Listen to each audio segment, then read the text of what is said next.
The Air Force F-35 is using open-air ranges and computer simulation to practice combat missions against the best Chinese and Russian-made air defense technologies, as a way to prepare to enemy threats anticipated in the mid-2020s and beyond. The testing is aimed at addressing the most current air defense system threats such as Russian-made systems and also focused on potential next-generation or yet-to-exist threats, Harrigan said.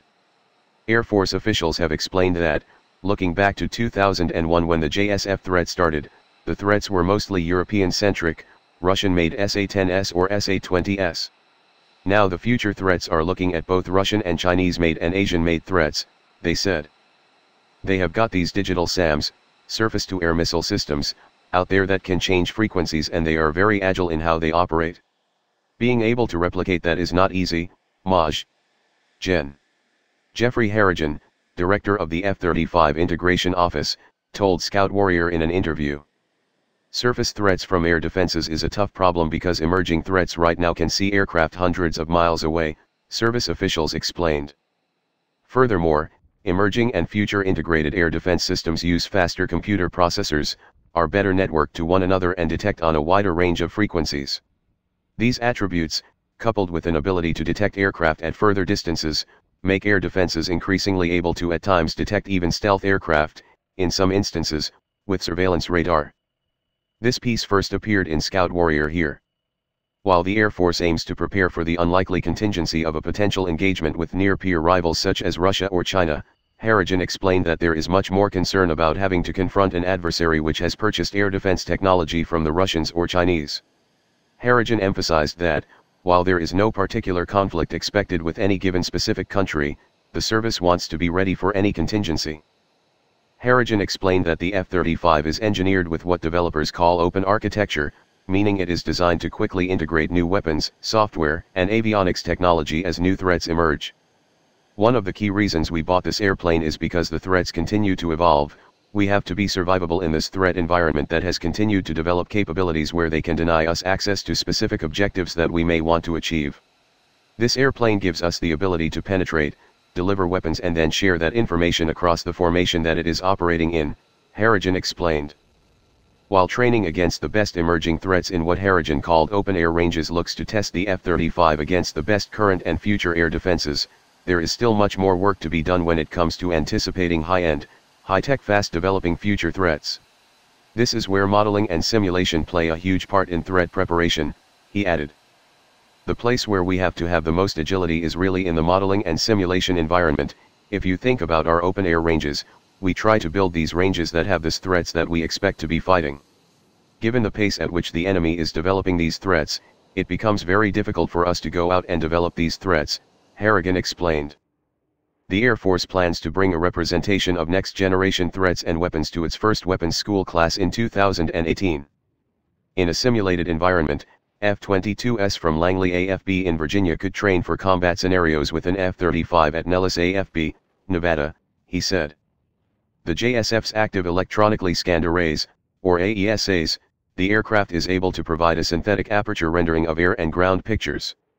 The AESA also brings the F-35 electronic warfare capabilities, Harrigan said. Part of the idea with F-35 modernization is to engineered systems on the aircraft which can be upgraded with new software as threats change. Technologies such as the AESA radar, electronic attack and protection and some of the computing processing power on the airplane, can be updated to keep pace with evolving threats, Harrigan said. Engineered to travel at speeds greater than 1,100 miles per hour and able to reach Mach 1.6. The JSF is said to be just as fast and maneuverable at an F-15 or F-16 and bring a whole range of additional functions and abilities. Overall, the Air Force plans to buy 1,763 JSF F-35A multi-role fighters, a number which will ultimately comprise a very large percentage of the service's fleet of roughly 2,000 fighter jets. So far, at least 83 F-35s are operational for the Air Force. Fourth software drop. Many of the JSF's combat capabilities are woven into developmental software increments or drops, each designed to advance the platform's technical abilities. There are more than 10 million individual lines of code in the JSF system. While the Air Force plans to declare its F-345S operational with the most advanced software drop, called 3F, the service is already working on a fourth drop to be ready by 2020 or 2021. Following this initial drop, the aircraft will incorporate new software drops in 2-year increments in order to stay ahead of the threat. The first portion of Block 4 software funding, roughly $12 million, arrived in the 2014 budget, Air Force officials said. Block 4 will include some unique partner weapons including British weapons, Turkish weapons, and some of the other European country weapons that they want to get on their own plane, service officials explained. Block 4 will also increase the weapons envelope for the U.S. variant of the fighter jet.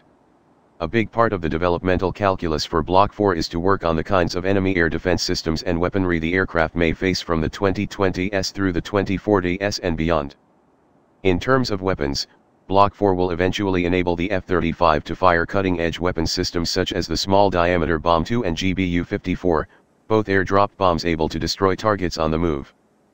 The small-diameter Bomb 2 uses a technology called a tri-mode seeker, drawing from infrared, millimeter wave and laser guidance. The combination of these sensors allows the weapon to track and eliminate moving targets in all kinds of weather conditions. These emerging fourth software drop will build upon prior iterations of the software for the aircraft. Block 2B builds upon the enhanced simulated weapons, data link capabilities and early fused sensor integration of the earlier Block 2A software drop. Block 2B will enable the JSF to provide basic close air support and fire an AMRAAM, Advanced Medium Range Air-to-Air Missile, JDAM, Joint Direct Attack Munition, or GBU-12, Laser-Guided Aerial Bomb, JSF program officials said. Following Block 2B, Block 3I increases the combat capability even further and Block 3F will bring a vastly increased ability to suppress enemy air defenses.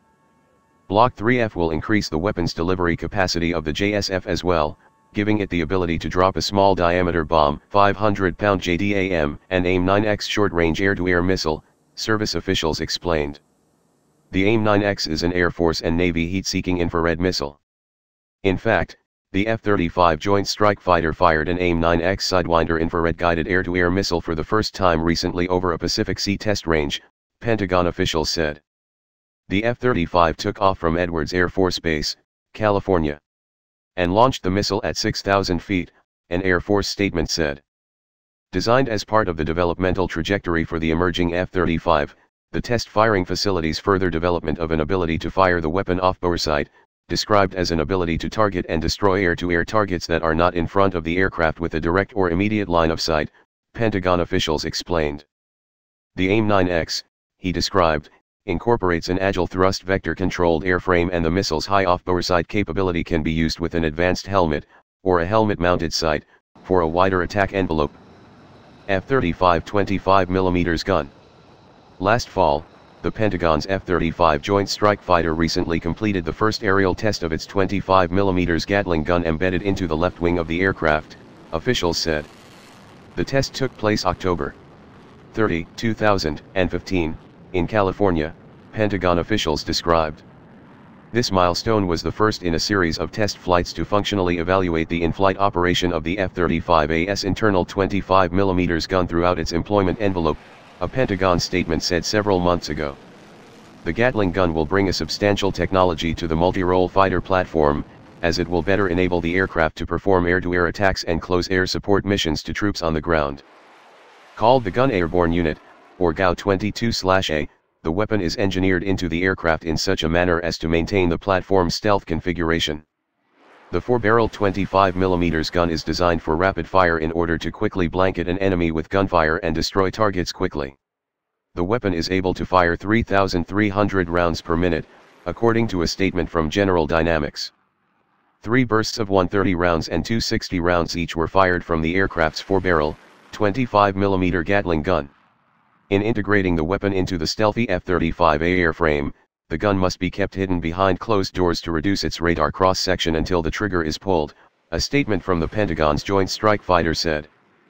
The first phase of test execution consisted of 13 ground gunfire events over the course of 3 months to verify the integration of the gun into the F-35A, the JSF office said.